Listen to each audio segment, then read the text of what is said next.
Hello, this is FDV Vladireg here to bring you another episode of Learn to Play. Today we'll be looking at the very basics of Zerg production.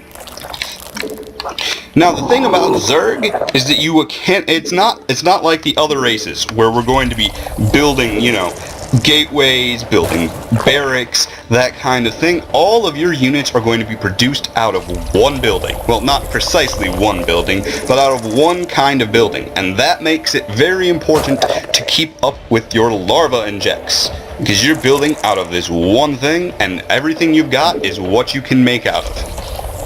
Obviously, a high drone count is very important.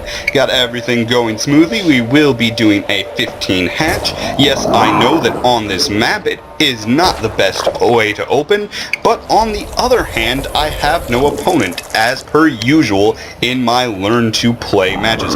When we move on to army management and base management, I will be adding in an AI just for basically giggles, because the AI really is just bad. I hate the AI. Even the harder ones just aren't really much of a challenge once you know what you're doing. But that is what this is for in Learn to Play, where we take Bronze League heroes and turn them into Silver League villains.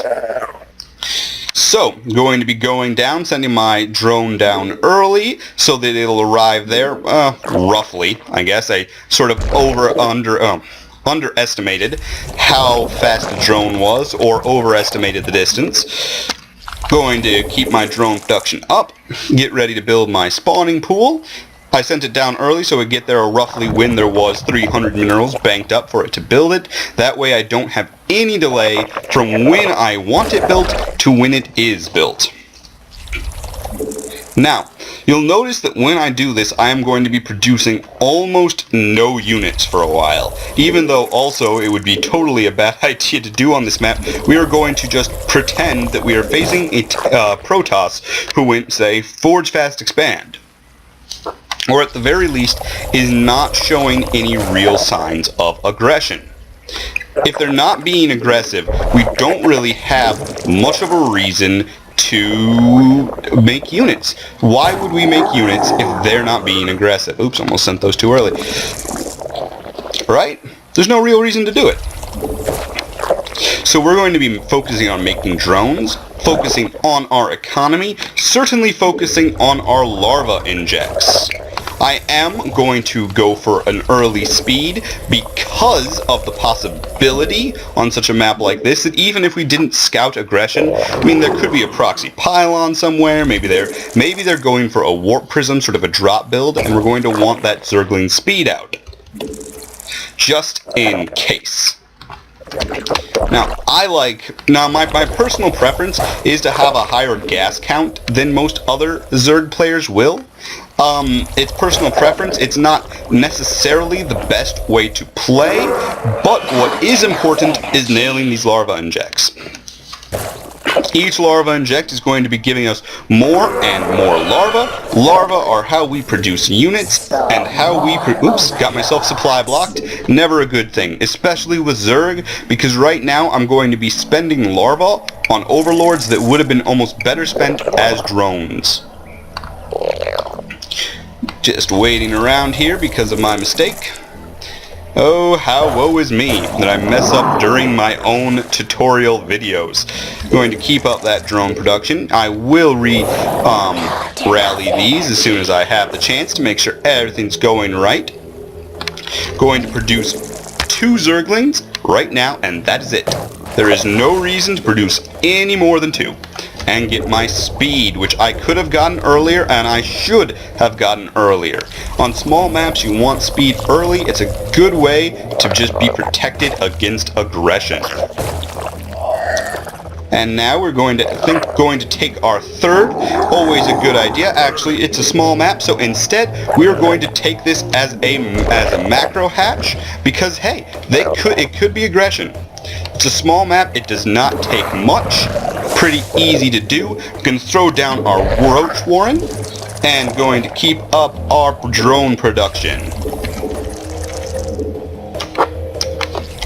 And right now I will also take my lair. Very important to do this. Tech is a lot more important to Zerg than buildings. Or rather, I should... Where other races will be concerned about how many gateways I have. It's not important with Zerg. No matter how many spawning pools I have, it makes no difference. I'm only going to be able to produce as many units as I have hatcheries. Hence, that macro hatch. I do have these 2 Zerglings out, which I am going to use to take these watchtowers. That way I'll be able to scout if anything is coming. And now, just for the sake of argument, let's say that all of a sudden I scouted, oh gosh, a bunch of zealots are coming this way. What am I going to do? Get supply locked. Oh wow, that is terrible. I guess I'm showing you, by example, what not to do. How to not play Zerg. Isn't that just sad? But we're going to want to flood zealots once we see not zealots. We're going to flood roaches when we see aggression coming. You'll notice that I am not perfect on my larva inject, so I'm going to spend that extra energy into the macro hatch. Good thing to do. And we're just going to flood units because we have an economy to spare. And there's nothing they can do about it. And that is the basic of Zerg production. Sort of messed it up, but you get the general idea. Keep producing drones, keep producing overlords. You don't want to build units until the last possible minute. And then, when all of a sudden you see enemies coming, you just jam those buttons, build units, and just prepare to defend. Zerg will often not want to move out or produce until they absolutely have to.